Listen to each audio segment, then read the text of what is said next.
Hello friends, welcome to our Sayali fashion designer channel आणि मी आहे सायली। तर तुम्हा सर्वांचं आपल्या आजच्या नवीन अशा छानशा व्हिडिओमध्ये मी मनापासून खूप खूप स्वागत करते। तर बघा, मग आज मी तुम्हाला ब्लाउजला परफेक्ट अशी पाइपिंग कशी करायची हे सांगणार आहे। कारण बऱ्याचदा काय होतं की आपल्याला ब्लाउजला परफेक्ट पाइपिंगच करता येत नाही।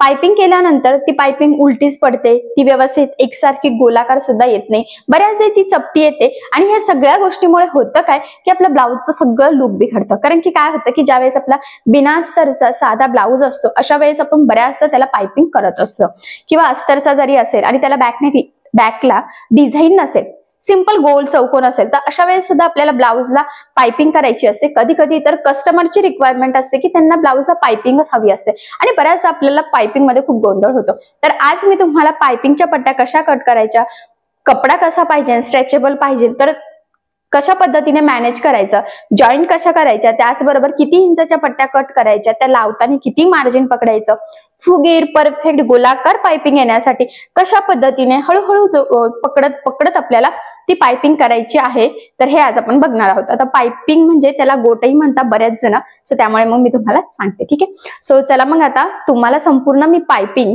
कशी करायची हे अतिशय सावकाश स्टेप बाय स्टेप, आणि सगळ्यात महत्त्वाचं म्हणजे याची पद्धत खूप सोपी आहे। सो तुम्हाला आपला आजचा हा व्हिडिओ बघून परफेक्ट पाइपिंग सहजच करता येईल, ठीक आहे। सो चला मग आता वेळ न घालवता आपण आपल्या महत्त्वाच्या अशा टॉपिकला सुरुवात करूयात, आणि हा व्हिडिओ तुम्ही स्किप न करता पूर्ण नक्की बघा, जेणेकरून तुम्हाला आपला आजचा हा व्हिडिओ बघून ब्लाउजला परफेक्ट अशी पाइपिंग कशी करायची तर हे सहजच लक्षात येईल, ठीक आहे। हे बघा, इथे तुम्ही बघू शकतात की आपला पुढचा भाग मागचा भाग हा पूर्ण शिवून झालेला आहे, आणि इथे शोल्डर सुद्धा आपण जॉईन करून जे काही एक्स्ट्राचं होतं ते कट करून घेतलेलं आहे। त्याचबरोबर हा जो काही बॅकनेक आहे तर याला काहीही डिझाईन नाही, हा काठाचा असून सुद्धा सिंपल आहे, आणि त्यामुळेच आता इथे आपल्याला शक्य आहे की आपण पुढचं आणि मागचं सोबतच पाइपिंग करू। कारण बऱ्याचदा जर बॅकला डिझाईन असेल तर आपण पुढेही हातशिले करत असतो, त्यामुळे मग या ब्लाउजला बॅकला डिझाईन नव्हती तर म्हटलं चला तुम्हालाही सांगून देऊयात की सोबतच पुढचा आणि मागच्या गळ्याला पाइपिंग कशी करायची ते, ठीक आहे। तर आता शोल्डर जॉईन झालेला आहे, एकदम परफेक्ट फिनिशिंग पण छान आलेली आहे। सो आता आपल्याला काय करायचं आहे की सगळ्यात आधी पाइपिंग करायची आहे गळ्याला, आणि मग त्यानंतर आपण स्लीव्ह जॉईन करून घेऊयात। तर ब्लाउज पीस कट केल्यानंतर जो काही ब्लाउज पीसचा कपडा आहे उरलेला तो घ्यायचा आहे, आणि आपल्याला पट्ट्या कट करायच्या आहेत। तर यासाठी आपल्याला क्रॉस पट्ट्या कट करायच्या असतात, म्हणजे पाइपिंग छान येते, कारण की स्ट्रेचेबल कपडा असतो जो तिरका असतो, हे बघा ह्या पद्धतीने, आणि त्यामुळे मग काय होतं की आपला गोट जो आहे तो व्यवस्थित येतो, उलटा पडत नाही। नाही तर बऱ्याचदा काय होतं की तो उलटा पडण्याचे चान्सेस असतात, त्यामुळे मग थोडंसं काळजीपूर्वकच तुम्ही काय करायचं आहे, हे बघा आठवणीने ज्या पट्ट्या आहेत त्या क्रॉसमध्येच कट करायचा आहे, म्हणजे कपडा हा तिरका घ्यायचा आहे, जेणेकरून तो स्ट्रेचेबल राहील आणि पाइपिंग एकदम परफेक्ट येईल। तर ही पट्टी जी आहे ती आपण साधारणतः 1 इंचाची घेतलेली आहे। हा पॉईंट सुद्धा खूप महत्त्वाचा आहे, तो सुद्धा लक्षात राहू द्या। तर हे बघा, 2-2 संगच अशा आपण टोटल 4 पट्ट्या कट करून घेतलेल्या आहेत। तर आता त्या पट्ट्या ज्या आहेत त्या एकमेकाला जॉईन करून घेऊयात सगळ्यात आधी। तर एक पट्टी सरळ आणि दुसरी त्यावर उलटी ठेवायची आहे, म्हणजे बरोबर सरळ पट्ट्या लागल्या जातील। तर हे बघा, हे जॉईन झालं, आणि त्या पट्टीला पण डबल टिप द्यायचं म्हणजे ती व्यवस्थित पॅक राहील। तर हे बघा, आता ही पट्टी बरोबर ह्या पद्धतीने परत सरळ ठेवायची आणि त्यावर ही उलटी ठेवून घ्यायची, आणि मग पुन्हा आपण डबल टिप मारून ती पट्टी जॉईन करूयात। तर मी 3च पट्ट्या जॉईन केल्या, मला असं वाटतं एवढं सफिशियंट आहे, जर कमी पडलं तर पुढे बघूयात।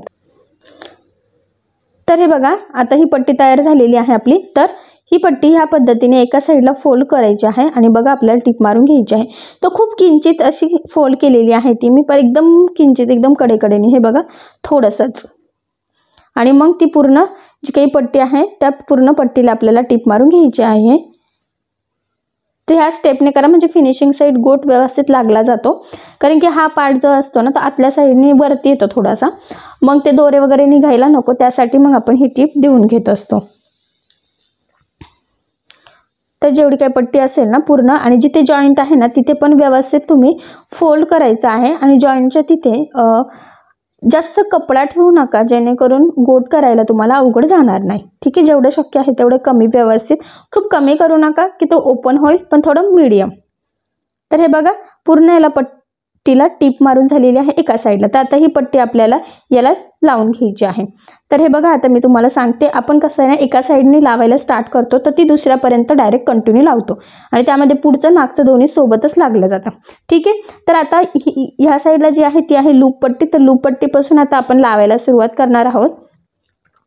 आणि हे थोडंसं कमी जास्त बघा, मी शार्प असं किंचितचं ते कट करून एकसारखं करून घेतलेलं आहे. कधी कधी ते स्टिच करताना थोडंफार होतं, मग व्यवस्थित गोल आकार येत नाही गळ्याचा, त्यामुळे मग मी ते कट करून घेतलेलं आहे. ठीक आहे. तर हे बघा, या पद्धतीने स्टार्टिंगला फोल्ड केली आणि हे बघा इथे आहे ना ती पट्टी लॉक केली आधी आपण आणि मग ह्या पद्धतीने आपल्याला ती लावून घ्यायची आहे.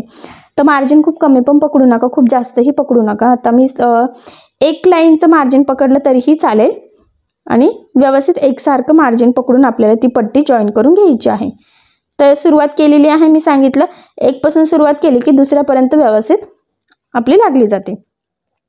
फक्त एकसारखं मार्जिन पकडायचं आहे जेणेकरून पायपिंग व्यवस्थित एकसारखी लागली जाईल. तुम्ही पाव इंचाचं मार्जिन सुद्धा पकडू शकता. जर का एक लाईन शक्य नसेल तुम्हाला पकडणं तर पाव इंचाचं पकडलं तरी काही प्रॉब्लेम नाही, व्यवस्थित येतो गोट आणि ब्लाऊजला पण काही प्रॉब्लेम येत नाही. तर मी कसं कसं किती वेळेला ती पट्टी फिरवते ते व्यवस्थित लक्ष द्या, कारण की ते बोलण्यापेक्षा तुम्ही जर लक्ष दिलं तर तुमच्या लक्षात येईल की कुठल्या आकाराला कशा पद्धतीने फिरवलं गेलं पाहिजे, कशा पद्धतीने पकडलं पाहिजे, जेणेकरून पायपिंग व्यवस्थित येईल. हे बघा, ह्या पद्धतीने इथलं जे आहे ना जॉईंटचं ते वरच्या साईडला मी फोल्ड केलं. ॲक्च्युली ते बाहेरच्या साईडलाच करायचं असतं नेहमी, म्हणून वरच्या साईडला केलं, आतल्या साईडला करायचं नाही आहे. आणि मग बघा इथे हुक पट्टीच्या तिथे काय करायचं, ते एक्स्ट्राची जेवढी आहे ना आपली ही पट्टी ती आपल्याला कट करून घ्यायची आहे आणि तिथे थोडीशी फोल्ड करायची आहे.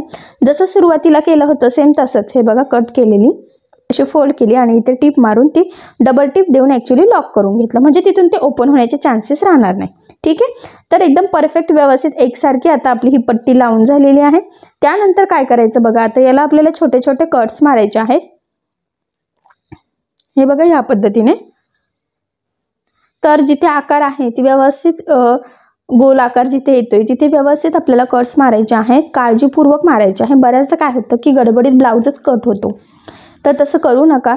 अतिशय सावकाश आपल्याला छोटे छोटे कट्स मारायचे आहेत, जेणेकरून काय होईल की हा जो काही गोल तो एकदम परफेक्ट येईल. त्यासाठी ही स्टेप खूप महत्त्वाची असते, म्हणजे तो आतला कपडा व्यवस्थित फोल्ड होतो गोटमध्ये आणि मग गोट उलटा पण पडत नाही, एकसारखा येतो, एकदम मस्त भरीव. नाही तर मग तो काहीतरी चपटा येतो, तर तसा पण यायला नको. त्यासाठी हे व्यवस्थित आपल्याला कट्स मारून घ्यायचे आहे. आता इथे तरी थोडे लांब मारले तरी चालेल, पण जिथे असा गोलाकार येतोय ना तिथे व्यवस्थित जवळजवळ जिथे असा आकार फिरतोय ना तिथे तुम्हाला व्यवस्थित कट्स मारून घ्यायचे आहे.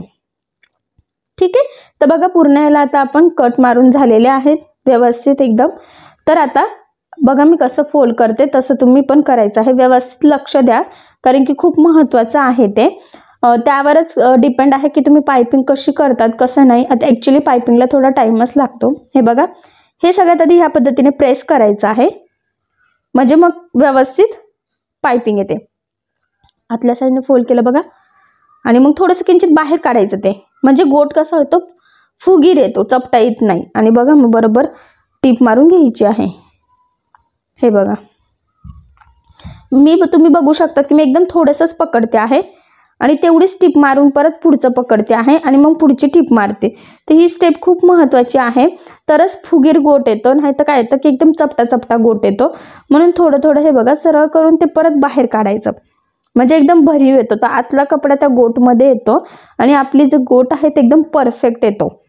हे बघा, तुमच्या लक्षातच येईल. हे बघा, मी कसं थोडंच पकडते, आतमध्ये फोल्ड करून परत बाहेर काढते, म्हणजे तो कपडा त्याच्यात फोल्ड होतो. हे बघा, नीट लक्ष द्या. ॲक्च्युली मी बोलण्यापेक्षा तुम्ही जर बघितलं ना की मी कसं पकडते, माझे बोटं कसे की माझे हात कसे फिरताय ते जास्त महत्त्वाचं आहे. कारण की ते बोलण्यापेक्षा तुम्ही प्रॅक्टिकली बघितलं ना की तरच तुमच्या ते लक्षात येईल. हे बघा, तुमच्या लक्षातच येत असेल. आतमध्ये मी फोल्ड करते, हे बघा, व्यवस्थित तो कपडा सरळ करून घेते आणि मग परत बाहेर काढते, म्हणजे तो एकदम असा फुगीर पायपिंग येते. तर ही पायपिंग करणं पण खूप महत्त्वाचं असतं. बऱ्याचदा गोट उलटा वगैरे पडतो, त्यामुळे मग बघा एकदम काळजीपूर्वक व्यवस्थित तुम्ही पायपिंग करून घ्यायची आहे. आणि पायपिंग करायला थोडा टाईम लागतो, तर लागू द्या, खूप गडबड करू नका, कारण की पायपिंगवर सुद्धा आपली ब्लाऊज ची फिनिशिंग ही डिपेंड असते. जर पायपिंग जर व्यवस्थित झाली नाही तर काहीतरीच वेगळाच ब्लाऊज दिसतो. हे तुम्हाला सगळ्यांना सुद्धा माहीत असेल की ब्लाऊजमध्ये पायपिंग ही किती महत्त्वाची असते. त्यामुळे मग थोडंसं 5-10 मिनटं लेट झालं तरी चालेल, पण एकसारखं सरळ पकडून पटपट टिप मारू नका, कारण की नंतर खोलून मग ब्लाऊज खराब होतो, टाईम जातो, मूड जातो. त्यामुळे व्यवस्थित सावकाश थोडं पकडून व्यवस्थित, बघा मी कसं फोल्ड करते आतल्या साईडने आणि मग बाहेर काढते. सेम तसंच तुम्ही पण करायचं आहे. मी तुम्हाला आता म्हणजे खूप सांगण्याचा प्रयत्न करते, तुम्हाला कळतंय की नाही ते मला नाही समजत ते, पण प्लीज समजून घ्या जरा बघून. मी व्यवस्थित थोडंसं फोल्ड करते आणि मग टिप मारत आहे. बघा या पद्धतीने बाहेर काढून, म्हणजे फुगीर आला पाहिजे. त्यासाठी मी पुन्हा हे सांगते, कारण की हे खूप महत्त्वाचं आहे. कारण की तिथेच बऱ्याच जणांच्या चुका होतात की तो फुगीर येत नाही. पायपिंग बघायला वाटतं की खूप सोपी आहे, पण जेव्हा करतो तेव्हा कळतं की काहीतरी चुकतं आणि काय चुकतं हेच कळत नाही. तर हे बघा व्यवस्थित एकदम परफेक्ट अशी पायपिंग लावून झालेली आहे. तुम्हाला लगेच बघितलंच कळेल. हे बघा किती परफेक्ट एकदम सरळ अशी ही पायपिंग आपली आलेली आहे. हे बघा कुठेही काही उलटी पडत नाहीये, काहीच नाही, एकदम परफेक्ट छान एकसारखी आणि फुगीरसुद्धा आलेली आहे. कुठेही काही चपटीसुद्धा नाही आहे. ठीक आहे. तर आता ही पायपिंग खूप महत्त्वाचं होतं. तर आता ब्लाऊजला आपलं पायपिंगसुद्धा लावून झालेले आहे. तर मी तुम्हाला फिनिशिंग सहित परफेक्ट पायपिंग कशी लावायची हे अतिशय सावकाश स्टेप बाय स्टेप सांगितलेलं आहे आणि काही महत्त्वाच्या टिप्स आणि ट्रिक्सही सांगितलेलं आहे, जेणेकरून हा व्हिडिओ बघून अशी पायपिंग करणं तुम्हाला अगदी सोपं जाईल आणि तुमच्या लक्षातही येईल की फुगीर पायपिंग येण्यासाठी, त्याचबरोबर पायपिंग उलटी पडू नये, कुठे गोळा होऊ नये, यासाठी कुठल्या टिप्स फॉलो केल्या पाहिजे. तर मी तुम्हाला माझ्या परीने खूप सांगण्याचा प्रयत्न केलेला आहे. तर तुम्ही नक्की ट्राय करून बघा. तरीसुद्धा तुमचं काही चुकत असेल किंवा पायपिंग करताना काही प्रॉब्लेम येत असेल तर मला कमेंट करून नक्की विचारा. मी तुमच्या प्रश्नाची उत्तरं देण्याचा नक्कीच प्रयत्न करेन. तर तुम्हाला आपला आजचा व्हिडिओ कसा वाटला हे मला कमेंट करून नक्की कळवा. त्याचबरोबर तुम्हाला आपला व्हिडिओ आवडला असेल तर व्हिडिओला लाईक करायला विसरू नका. आणि जर तुम्ही आपल्या चॅनलवर नवीन असाल आणि अजून चॅनलला सबस्क्राईब केलेलं नसेल तर सबस्क्राईब नक्की करा. आणि ज्या वेळेस तुम्ही सबस्क्राईब कराल त्यावेळेस त्यासमोरील बेल आयकॉन ही नक्की प्रेस करा. त्यामुळे काय होईल, जेव्हा मी नवीन व्हिडिओज टाकेन त्याचं नोटिफिकेशन तुम्हाला तुमच्या मोबाईलवर येईल. Okay, thank you.